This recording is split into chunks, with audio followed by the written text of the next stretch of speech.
안녕하세요. 주식하는 아저씨입니다. 오늘은 전체적으로 시장을 점검하는 시간을 가져볼 건데요. 왜냐하면 최근 지수가 너무 오르기도 했고 지금 시점에서 전체적인 포트폴리오 비중을 어떻게 하면 좋을지 한번 짚고 넘어가는 게 필요할 것 같습니다. 우선 코스닥부터 살펴볼게요. 600일 기준 일봉 차트입니다. 이렇게 고점 영역에서 저점 영역까지 내려오는데 정말 지루하게 오랜 기간이 걸렸죠. 하지만 코스닥 지수는 어느새 벌써 중간 이상의 위치에 이렇게 와 있습니다. 피보나치 조정대로 최고점에서부터 최저점인 구간을 이렇게 연결을 해보면 현재 코스닥의 위치는 바닥 대비 대략 61.8% 영역에서 이렇게 조정을 받고 있죠. 그리고 이미 최고점이었던 영역과 최저점의 50% 구간은 벌써 이미 기존에 돌파를 해버렸습니다. 이 50% 구간 라인이 참 중요했었는데요. 지난해 초반에 여기에서 한번 이렇게 저항을 받고 그리고 5월경에도 한번 저항을 받았었습니다. 그리고 지난 3월 말 4월 초에 돌파를 했는데 이미 지표를 파악하고 투자를 하셨던 분들이라면 이 시기에 적극 매수에 들어갔었겠죠. 하지만 오늘의 지수 흐름은 조금 심상치 않습니다. 지우고 전체적으로 한번 볼게요. 차트를 240일로 이렇게 확대를 해보면 조금 더 알 수 있는데요. 1월 초에 바닥을 찍었던 곳과 3월 중순에 바닥을 찍었던 이 선을 이렇게 연결을 한번 해보겠습니다. 그리고 이 선을 하나 복사를 해서 똑같은 기울기로 이렇게 선을 그어보면 4월 5일에 이렇게 돌파를 한 것을 알 수가 있어요. 그런데 여기 4월 11일 고점이었던 영역의 높이가 참 아이러니하게도 선을 연결을 전반적으로 쭉 그어보면 지난해 6월 달에 저항을 받았던 구간과 딱 마주치게 됩니다. 그래서 이번에 이렇게 900포인트 부근에서 정확하게 저항을 받고 다시 약간 하락을 하려고 코스닥은 이렇게 상방 가이드라인 두 개를 이미 돌파를 했기 때문에 현재 저희가 관심을 가지고 봐야 할 것은 지수가 상방 가이드라인에서 저항을 받고 다시 이렇게 큰 상승으로 올라갈 것인가, 아니면 이 상방 가이드라인의 지지를 받지 못하고 아래로 떨어지면서 다시 하방 가이드라인까지 왔다가 상승을 할 것인가, 두 가지 흐름이 있을 것입니다. 어떻게 흘러갈 것인가는 저희가 지켜봐야 되겠지만 확실한 것은 코스닥의 경우에는 이미 하락을 예고하는 조정 구간대에 들어왔다는 것이죠. 하지만 코스피는 상황이 조금 다릅니다. 코스피 지수 차트를 한번 볼게요. 전체적으로 보면 코스닥 대비 아직도 큰 상승을 하지 못한 구간에 와 있습니다. 또 고점과 저점을 피보나치 정렬대로 이렇게 연결을 해보면 여기가 50% 중간 라인인데요. 코스닥은 이미 50% 중간 라인 부분을 돌파를 해버렸지만 코스피의 경우는 하방 대비 38% 구간도 아직 돌파를 하지 못한 상황이 있습니다. 그래도 전문가들이 얘기하는 이 2500선, 여기는 돌파를 한 상황이죠. 2500선을 돌파를 했다라는 것은 대상승이 시작했다라는 것을 저희가 어느 정도 짐작할 수 있을 건데요. 코스피도 240일로 조금 더 확대해서 한번 보겠습니다. 동일하게 1월과 3월에 있었던 두 저점을 연결을 해보고 이 저점과 똑같은 기울기를 가진 선을 1월 말 고점 부분에 이렇게 연결을 해보면 어떤가요? 지수는 이렇게 올라왔다가 내려왔다가 아직 이 선에 도달하기에는 약간의 공간이 더 남아있는 상황이죠. 그렇다면 코스피는 코스닥 대비 상승할 여력이 충분히 더 남아있다고 볼 수 있겠습니다. 그리고 이동평균선의 형태를 이렇게 보아도 이제 5일 이동평균선만 돌파를 하고 나머지 이동평균선들은 아직도 결집되어 있는 구간에 와 있죠. 코스닥의 이동평균선을 이렇게 보면 20일, 60일, 120일 이동평균선이 벌써 펼쳐져 있는 상황입니다. 그 얘기는 이격도가 조금 벌어져 있다는 것이죠. 그에 반해 코스피의 경우는 이격을 벌리기 시작하는 구간에 와 있으니까 저희들은 지금 시점에서는 앞으로 종목을 고를 때 코스닥보다는 코스피에 조금 더 집중을 해보는 게 괜찮을 것 같다라는 의견을 드리고 싶습니다. 그리고 코스닥의 경우는 저희가 하락을 감지하고 떨어지는 구간에서 모니터링을 했다 그러면 코스피는 어디까지 상승할 것인가 지켜보면서 저희가 수익을 챙겨가면 될 건데요. 바로 지난해 6월달 1년 전 정도 되겠네요.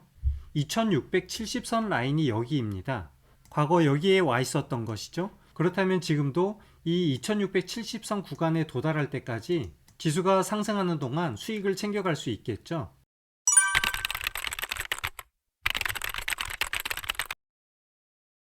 코스피에는 대부분 무거운 종목들이 많이 있습니다. 세부 종목 몇 가지를 한번 살펴볼까요? 가장 먼저 살펴볼 영역은 역시 2차전지죠. 정말 코스닥에 있었던 에코프로 형제들이나 리튬 관련 주주들은 광기의 상승을 보여주었는데요. 코스피에 있는 종목도 그러지 말라는 법은 없을 겁니다. 첫 번째로 살펴볼 종목은 삼성 SDI인데요. 지난해 7월 가장 저점이었던 구간이 여기네요. 여기에서부터 현재 상승 구간을 쭉 한번 연결을 하면 이런 지지 라인을 하나 그어볼 수 있겠죠. 그리고 이 선을 하나 똑같이 복사를 해서 같은 기울기로 상방으로 이렇게 연결을 해보면 대략 이런 선이 만들어질 것 같습니다. 주가의 흐름은 이렇게 상방 가이드라인과 하방 가이드라인 안에서 가끔씩 벗어나기는 하지만 이 두 가이드라인 안에서 상승 파동을 일으키고 있는 중이죠. 주가의 위치가 이미 보유자의 영역에 와 있는 것이 맞기는 합니다만 이번에 신규로 진입을 하겠다 그러면 신규로 진입을 해도 안전할까? 한번 살펴본다면 다시 새로운 가이드라인을 하나 그어 볼게요. 최근에 있었던 저점에서부터 현재 상승을 연결하는 이런 기울기에 하방 지지선이 하나 생길 수가 있습니다. 그리고 전저점이었던 고점을 한번 이렇게 연결을 해보면 주가는 두 번 정도 이렇게 천정을 뚫어준 효과가 있고 현재 천정을 뚫으려고 하는 위치에 와 있죠. 저희가 차트 공부를 할 때 이렇게 저점이 높아지고 있고 상방에는 저항이 있는데 이 구간을 주가가 이렇게 해서 뚫어버린다 그러면 큰 상승이 나올 수 있다는 것을 공부해 보셨을 거예요. 그래서 지금 시점은 상승을 임박해 있는 시점이어서 신규로 진입을 한다 그래도 어느 정도 수익은 충분히 챙겨갈 수 있을 것 같습니다. 그러면 코스피에 있는 2차전지 종목으로 다른 종목도 하나 살펴볼게요. 포스코 홀딩스인데요. 여기도 차트를 보니까 상승 파동을 만드는 가이드라인을 그어볼 수 있겠네요. 이렇게 하방에 두 저점을 연결을 하고 동일한 기울기의 추세선을 하나 복사해서 상방 라인으로 한번 이렇게 배치를 해보겠습니다. 이렇게 보니까 주가의 흐름 파동이 삼성 SDI보다 오히려 더 정확하게 두 가이드라인 안에서 움직이고 있죠. 그리고 이미 지난 4월 1일 날 상방 추세선에 있는 고점 영역을 뚫어버렸습니다. 그리고 나서 주가는 아마 이렇게 움직일 가능성이 더 커지겠네요. 2차 파동의 상승 가이드라인이 하나 더 생길 수 있는 구간에 와 있습니다. 한 가지 지켜봐야 될 것은 이렇게 윗꼬리가 길고 또 아랫꼬리도 자꾸 길게 만들고 있는데 차트를 600일로 좀 크게 해서 볼까요? 2021년 최고점에 있었던 이 영역에서 지금 현재 주가가 저항을 받고 있는 것 같습니다. 지금 정확하게 최고 영역의 저항을 받는 이 구간에서 돌파를 한번 시도했다가 하방 지지선 위에 주가가 배치해 있죠. 포스코 홀딩스도 이 구간을 돌파한다 그러면 꽤 큰 상승이 기대될 수 있을 것 같습니다. 어떤가요? 지금은 위험한 코스닥에 있는 고점 영역의 종목들을 살펴보기보다는 코스피에서 상승을 기대할 수 있는 종목으로 접근하는 게 훨씬 더 안전하겠죠. 코스피 종목들이 다소 무겁기는 하지만 2차전지 영역에서 조금만 시각을 돌려보면 아직도 저점에 있는 많은 종목들이 있습니다. 코스피에서 관심 가져볼 만한 몇 가지 종목을 더 살펴볼게요. 먼저 현대두산인프라코어인데요. 주가가 현재 전반적으로 많이 올라와 있기는 합니다만 어제 오늘 지수가 조정받는 거에 대비 이 현대두산인프라코어의 주가는 상당히 큰 상승을 보여주고 있습니다. 스토캐스틱스나 RSI의 보조지표들이 아직도 과매수 영역에 진입도 하지 않은 상태에 있습니다. 그렇다면 지수와 상관없이 큰 상승을 보여주고 있고 보조지표상으로도 상승 여력이 남아있는 구간에 와 있다는 것은 어제 오늘 보여준 이 상승은 매집봉의 위치에 있지 않는가 저희가 이렇게 판단을 할 수 있을 것 같습니다. 그래서 이 9,500원 라인대만 돌파한다 그러면 현대두산인프라코어 상승을 한번 기대해 볼 수 있을 것 같고요. 다음으로 살펴볼 종목은 LG화학입니다. 앞서 이제 차트를 같이 한번 보셨으니까 대략 LG화학을 딱 보니 느낌이 보이시죠? 가장 저점에서부터 이렇게 선을 한번 그어보면 안정적인 우상향의 차트를 보여주고 있습니다. 이런 거 보면 왜 진작에 매수를 하지 않았을까 참 아쉽기는 하지만 제가 봤을 때는 지금도 늦지 않다입니다. 5월 말까지는 코스피 상승이 여전히 기대할 수 있기 때문에 지금이라도 진입할 수 있는 종목으로 보여지고요. 여기도 이 아래에 있는 하방 추세선을 하나 복사해서 상방 추세선으로 연결을 해볼게요. 그러고 보니 지난 3개월 동안 하방 추세선에서 저항을 잘 받고 있습니다. 아마 이 구간 동안 충분히 힘을 모았을 것으로 보여지고 있고요. LG화학은 분할 매수를 통해서 여기에서 한번 매수를 했지만 상승을 한다 그러면 수익으로 가져가고 조금 하락한다 그러면 분할 매수로 모아간다 그러면 괜찮을 것 같은데 이 주가 종목 자체가 꽤 비싸잖아요. 한 주에 80만 원이 넘는 종목입니다. 그래서 한 번에 대량을 들어가기보다는 하나씩 모아가는 전략으로 접근하면 좋겠죠. 약간 가벼운 종목으로 LS도 한번 살펴보겠습니다. LS는 지난 3일간 상당히 상승을 했네요.